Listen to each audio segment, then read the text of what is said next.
जय हिंद दोस्तों, आप सभी का बहुत बहुत स्वागत है दिवाकर स्टडी IQ चैनल पर। तो दोस्तों, आज हम लोग हिस्ट्री और साइंस को मिलाकर टोटल 40 सिलेक्टेड प्रश्नों को कवर करने वाले हैं, जो कि साथियों आने वाले सभी प्रतियोगी परीक्षाओं के लिए सबसे ज़्यादा इम्पोर्टेंट क्वेश्चन रहेगा। तो साथियों, अगर आप किसी भी कॉम्पिटिटिव एग्ज़ाम की तैयारी करते हो तो ये 40 क्वेश्चन आपके लिए काफ़ी ज़्यादा महत्वपूर्ण रहने वाला है। इसलिए साथियों, आप लोग सेशन को बिना स्किप किए लास्ट तक पूरा ध्यानपूर्वक देखिए और आज के इस 40 प्रश्न में से आप लोग कितने क्वेश्चन के सही से आंसर कर पाते हैं, ये आपको सेशन के लास्ट में कमेंट करके बताना है। तो चलिए इसी के साथ आज के इस क्लास को स्टार्ट करते हैं। तो फटाफट से आप सभी सेशन को लाइक करके और आज के सेशन को अपने सभी मित्रों के साथ शेयर कर दीजिए। तो चलिए आज का पहला क्वेश्चन देखिए, निम्नलिखित में से कौन सा लाला लाजपत राय के लेखनों में से एक नहीं है। चलिए सभी ऑप्शन को ध्यान से पढ़िए और अगर आपको किसी भी क्वेश्चन में किसी भी प्रकार का थोड़ा भी डाउट होता है तो आप लोग तुरंत कमेंट करके पूछिए, आपके कमेंट का रिप्लाई 100% मिलेगा। तो यहाँ पर इस क्वेश्चन का आंसर होगा इंडिया विंस फ्रीडम। इसके लेखक लाला लाजपत राय नहीं है, इसके लेखक है अबुल कलाम। कौन है? अबुल कलाम। और लाला लाजपत राय की बात करें तो इसे पंजाब केसरी के नाम से भी जाना जाता है, लाला लाजपत राय को। चलिए अगला क्वेश्चन देखिए, माई एक्सपेरिमेंट विद ट्रूथ ये किसकी आत्मकथा है? बिल्कुल टॉप लेवल का क्वेश्चन है, आंसर कीजिए। माई एक्सपेरिमेंट विद ट्रूथ ये किसकी आत्मकथा है? तो साथियों इसका आंसर है महात्मा गांधी। किसकी आत्मकथा है? महात्मा गांधी। महात्मा गांधी की एक पत्रिका याद रखिएगा, यंग इंडिया। पूछा जाता है बार बार कि यंग इंडिया किसकी पत्रिका है? तो महात्मा गांधी की। आगे देखिए, सजदा प्रथा की शुरुआत करने वाला दिल्ली का पहला सुल्तान कौन था? तो प्यारे साथियों, सजदा प्रथा की शुरुआत करने वाला दिल्ली का पहला सुल्तान था बलबन। कौन था? बलबन। आगे देखिए, राजा अशोक की पुत्री का नाम क्या था जिसे उन्होंने बौद्ध मिशनरी के कर्तव्यों को पूरा करने के लिए नियुक्त किया था? चलिए अच्छे लेवल के क्वेश्चन है, आंसर करते चलिए। तो साथियों उसकी पुत्री का नाम था संघमित्रा। क्या था? संघमित्रा। किस स्वतंत्रता सेनानी ने भारत को ब्रिटिश शासन से मुक्त करने के लिए आज़ाद हिंद फौज की स्थापना किया था? चलिए 5 के लिए आंसर बताइए। आज़ाद हिंद फौज की स्थापना तो साथियों ये किया था सुभाष चंद्र बोस ने। किसने किया था? सुभाष चंद्र बोस ने। सुभाष चंद्र बोस के राजनीतिक गुरु कौन थे? चित्तरंजन दास। और इन्होंने नारा दिया था दिल्ली चलो। दूसरा नारा था तुम मुझे खून दो मैं तुम्हें आज़ादी दूंगा। और सुभाष चंद्र बोस ने ही 1939 में फॉरवर्ड ब्लॉक की स्थापना किया था। निम्नलिखित गुप्त शासकों में से किसने लिच्छवी राजवंश की एक राजकुमारी से विवाह किया था?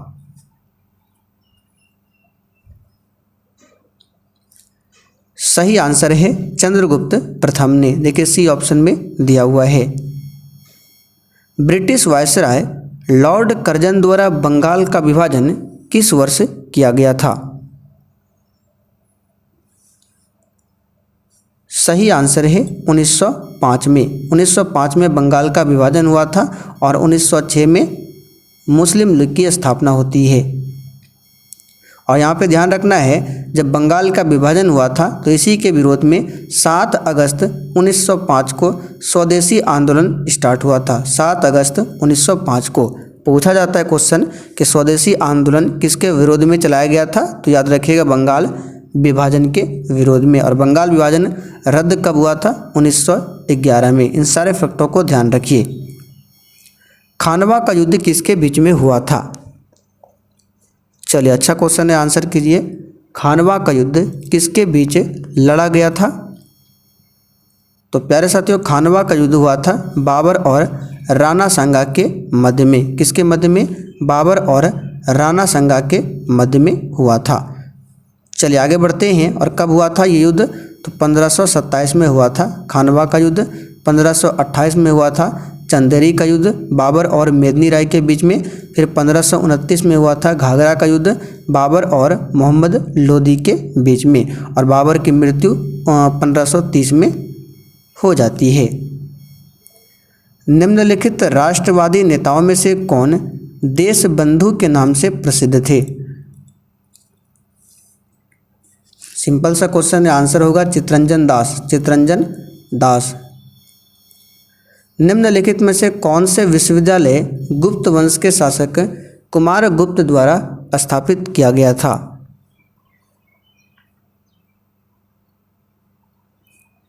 साथियों क्वेश्चन नंबर 10 के लिए यहाँ पे आंसर हो जाएगा नालंदा विश्वविद्यालय। कैप्टन हॉकिंस और सर थॉमस रॉ ने किसके शासनकाल के दौरान भारत का दौरा किया था? यह क्वेश्चन भी एग्जाम के लिए सबसे ज़्यादा इम्पोर्टेंट है, बार बार पूछा जाता है।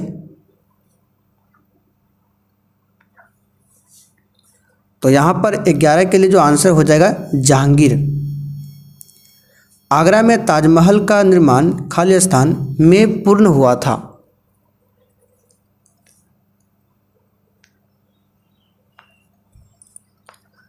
तो साथियों आगरा में ताजमहल का निर्माण जो है ये 1648 में पूर्ण हुआ था और ये स्टार्ट हुआ था 1632 में। निम्नलिखित में से किस गुप्त शासक ने गुप्त वंश की स्थापना किया था? तो गुप्त वंश की स्थापना किया था श्रीगुप्त ने। किसने किया था? श्रीगुप्त ने। और श्रीगुप्त के पुत्र कौन थे? घटोत्कच। मूक नायक एक समाचार पत्र की स्थापना किसके द्वारा की गई? चलिए आप लोग फटाफट से आंसर करते चलिए। तो साथियों इसका आंसर क्या हो जाएगा? डॉक्टर भीमराव अंबेडकर के द्वारा। बाणभट्ट ने हर्षचरित की रचना किस भाषा में किया था? तो साथियों बाणभट्ट किसके दरबारी कवि थे? हर्षवर्धन के दरबारी कवि थे और इन्होंने हर्षचरित की रचना जो किया है संस्कृत भाषा में। किस भाषा में? संस्कृत भाषा में। एक है कादम्बरी, कादम्बरी इसकी रचना भी किया है बाणभट्ट ने। निम्नलिखित में से कौन सा लाला लाजपत राय के लेखनों में से एक नहीं है? तो ये क्वेश्चन हमने शुरुआत में ही कवर किया था, इंडिया विंस फ्रीडम। निम्न में से कौन 15वीं शताब्दी में असम में वैष्णववाद के प्रमुख समर्थकों में से एक थे? तो इसका आंसर हो जाएगा शंकर देव। क्या थे? शंकर देव। वर्ष 1526 में बाबर ने दिल्ली के सुल्तान इब्राहिम लोदी को खालिस्तान में हराया और दिल्ली और आगरा पर कब्जा कर लिया था। तो 1526 में कौन सा युद्ध हुआ था? पानीपत का पहला युद्ध। देखिए डी ऑप्शन में दिया हुआ है पानीपत। आप लोग कमेंट करके बताइए पानीपत किस राज्य में है? प्लासी के युद्ध के समय बंगाल का नवाब कौन था?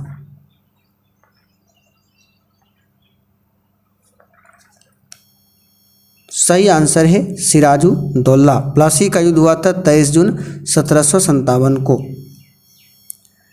अंग्रेजों ने भारत में अंग्रेजी को शिक्षा का माध्यम कब बनाया था? चलिए 20 के लिए आंसर बता दीजिए।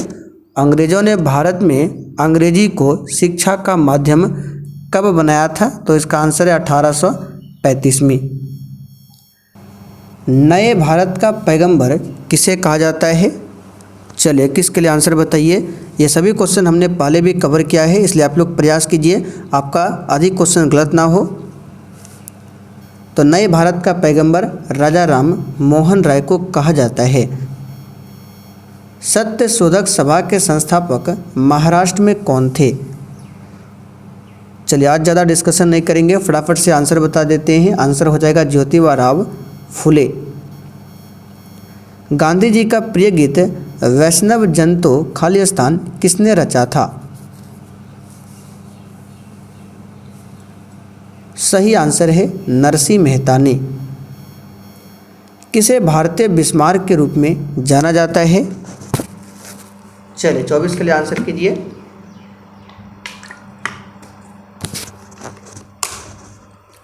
तो देखिए साथियों भारतीय बिस्मार्क के रूप में जाना जाता है सरदार वल्लभ भाई पटेल को, और इनको लौह पुरुष के नाम से भी जाना जाता है। गांधी जी ने किस धार्मिक ग्रंथ को अपनी माता कहा था? चलिए 25 के लिए आंसर कीजिए। गांधी जी ने किस धार्मिक ग्रंथ को अपनी माता कहा था? तो यहाँ पर 25 के लिए जो आंसर हो जाएगा ये हो जाएगा आपका भगवत गीता को। किसको कहा था? भगवत गीता को। लाहौर षड्यंत्र मामला किसके विरुद्ध रजिस्टर किया गया था? चलिए 26 के लिए आंसर बताइए। लाहौर षड्यंत्र मामला किसके विरुद्ध रजिस्टर किया गया था? इसका सही आंसर क्या हो जाएगा? भगत सिंह। नेक्स्ट देखिए, नौजवान भारत सभा किसने स्थापित किया था?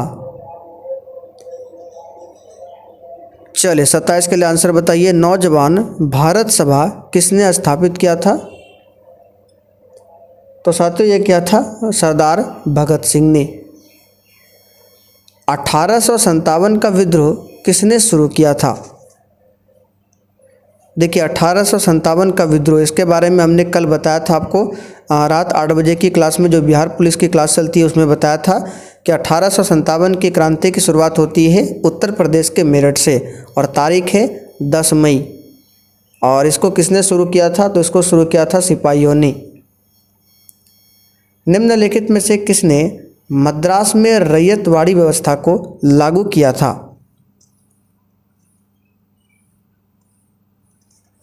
सही आंसर है थॉमस मुनरो ने, सर थॉमस मुनरो। चलिए आगे बढ़ते हैं। निम्न में से कौन भारत का पहला वायसराय था? चलिए 30 के लिए आंसर बता दीजिए। भारत का पहला वायसराय कौन था? तो प्यारे साथियों, भारत का पहला वायसराय कौन था? यहाँ पर आंसर हो जाएगा लॉर्ड कैनिंग, और इसी के समय में 1857 की क्रांति भी हुई थी। सुभाष चंद्र बोस ने भारतीय राष्ट्रीय कांग्रेस से निकलने के बाद किस पार्टी की स्थापना किया था? चलिए अच्छा क्वेश्चन है, आंसर कीजिए। सही आंसर है फॉरवर्ड ब्लॉक। इसकी स्थापना 1939 में किया गया था। चलिए, तरन ताल वास्तविक गहराई से कम गहरा दिखाई देता है, इसका कारण क्या है? अब यहाँ से साइंस के क्वेश्चन स्टार्ट हो रहे हैं।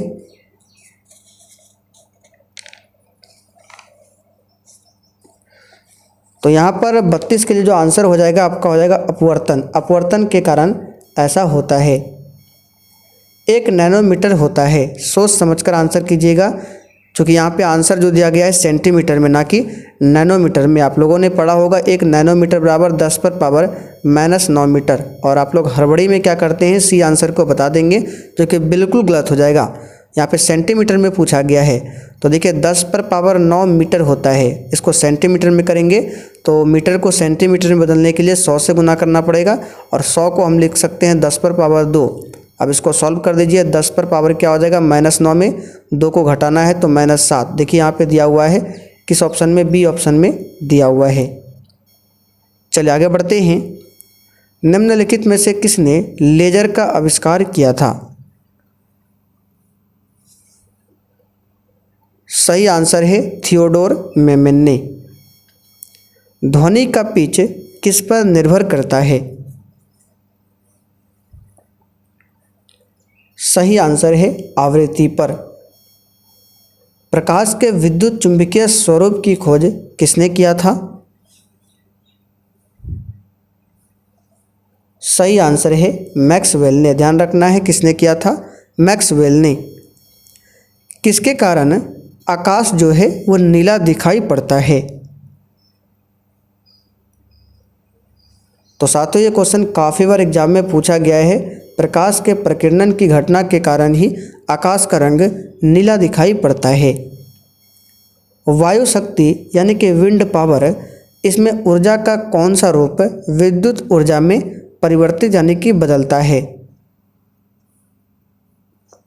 तो विंड पावर, आप लोगों ने देखा होगा वायु शक्ति जो टरबाइन होता है इसमें ऊर्जा का कौन सा विद्युत ऊर्जा में परिवर्तित होता है, तो याद रखिएगा इसका आंसर क्या हो जाएगा, गतिज ऊर्जा यानी काइनेटिक एनर्जी। घरेलू विद्युत उपकरणों में प्रयुक्त जो सुरक्षा फ्यूज तार होता है ये किस धातु का बना होता है। अच्छा क्वेश्चन है, आंसर बताइए।